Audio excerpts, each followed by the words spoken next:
Ladies and gentlemen, welcome to Pop Culture Corner on PSN TV. My name is Sri, and today I'm joined by Ethan and Austin for some Blade Runner 2049 talk. And before we get started, I do want to say a quick spoiler alert. We're not going to go out of our way to ruin anything, but if we do, we don't want you suing us. So we recently got the chance to see Blade Runner 2049. What did you guys think? I thought it was actually really good. In my opinion, it is probably better than the original. I don't know, what you guys feel? I would definitely agree. Coming from someone that if you listen to the podcast, you know I didn't see it before we went to go see the movies. So literally the night before I watched the original Blade Runner, and I kind of it felt like I was forcing myself to watch that, where this I thoroughly was on the edge of my seat, oh my God, this is really, really good. Yeah, and we didn't even get out of our seats before Austin was this is better than the first. Yeah, and I do agree. I love the first one. It took me a couple of viewings to actually get it, enjoy it. But this one is just phenomenal. As in, the sound is great. It's Hans Zimmer as the sound. Yep. Denis Villeneuve is director. He's really doing really well with all of his films recently. Yeah, visually, just this movie is spectacular. Mm-hmm. It reminds me a lot of Arrival, one of Villeneuve's other movies. Yep. It just really the cinematography and the way everything's shot and the way Roger Deakins. Yeah, phenomenal. The way this bleak parallel future is kind of portrayed as kind of sickening, you wouldn't want to live here, but at the same time almost beautiful just by the way the atmosphere of it. It's a very slow-paced movie that lets you build into the atmosphere. I was this is a really messed up world. It's just you could tell where I think they talk about at the beginning of the movie. It's not really spoilers, but humans have run out of resources and stuff. Yeah. But I'm I would live here because it's just so cool. Just seeing cars flying over. I remember the first Blade Runner. The coolest thing was those street view up where you saw the there's oh, come to the off-world colony. This is the entire entire movie just feels alive. You feel it's a real place. You know what I enjoyed? The fact that they stuck to their guns and Atari is still around 2049. Yep. And also the such that I think this goes to say the set design and everything is really, really good because everything just looks right. It doesn't look, obviously this takes place 30 years after the original. Mm-hmm. But everything feels right. Everything feels like it's aged. It's not modern society. It's not our future. It's their future. And right. I think they did that really well because it's something very hard to do. Right. Now, on the opposite hand, some things that I didn't like about the movie as much is that I didn't really like Ryan Gosling's performance. I think he's a good actor. Don't get me wrong. Hold on.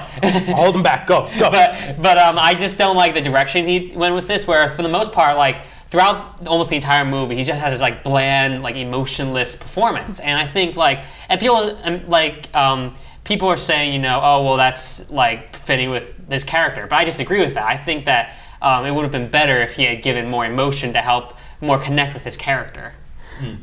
So we have a fight because he told me complete opposite. So I'll let you talk about it. Yeah, literally after the movie, I was oh my God, Ryan Gosling did so well in this movie. But he's a blank. He's a slate of wood. He's very blank. But I think for the character, like what you said, other people have said, it was appropriate that he felt that way and acted accordingly. Mm-hmm. I think you would agree with that too. Yeah, I do think that he was very good, and I know that Ryan Gosling. I know he's not just a bad actor because obviously he's been in other really good movies. Yeah.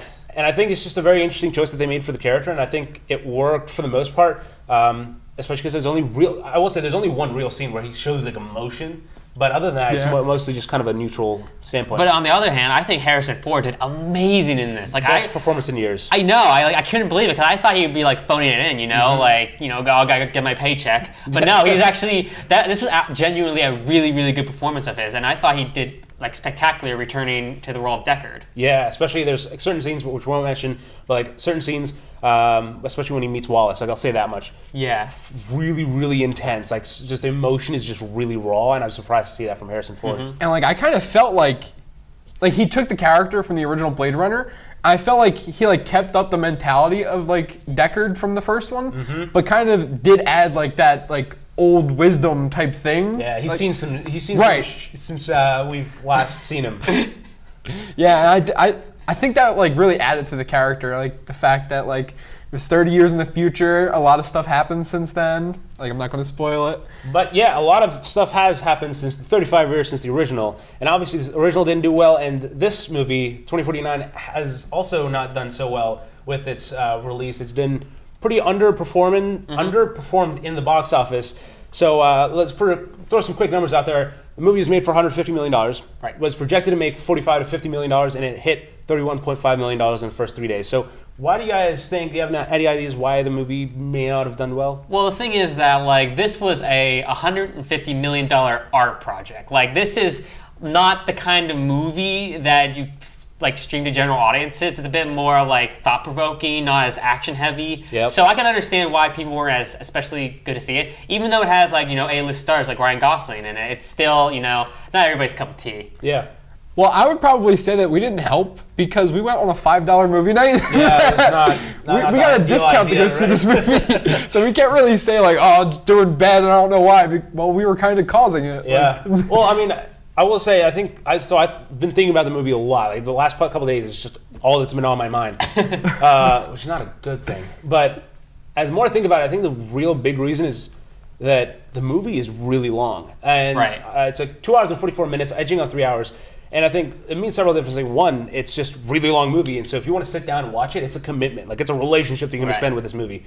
Two, it's really slow. I made the joke as soon as we left the theater, Yeah. but like if you told Ryan Gosling to walk faster, you would have cut 30 minutes from the movie because it is really, and it basically, I think the best way I can describe it is like it's basically like the first 15 minutes of Sicario or the entirety of Dunkirk basically in a 2 hour and 44 minute film. Right. And it's really intense. It's really slow, but it's certainly not for everyone. So I can tell why people wouldn't be interested in going and watch it. I also think that some people, sorry to cut you off, I also think that some people are kind of like turned away from it because they haven't seen the original Blade Runner and they really don't also know what's true. happening. Right. However, I do think that this film will have strong legs in the future. I can't say this for sure. I could be wrong, but I feel like It drops theaters now. yeah, but no, I feel like people, as like word of mouth starts spreading on how good this movie is, I think people will continue going, and then like the drop-off numbers are going to get like smaller.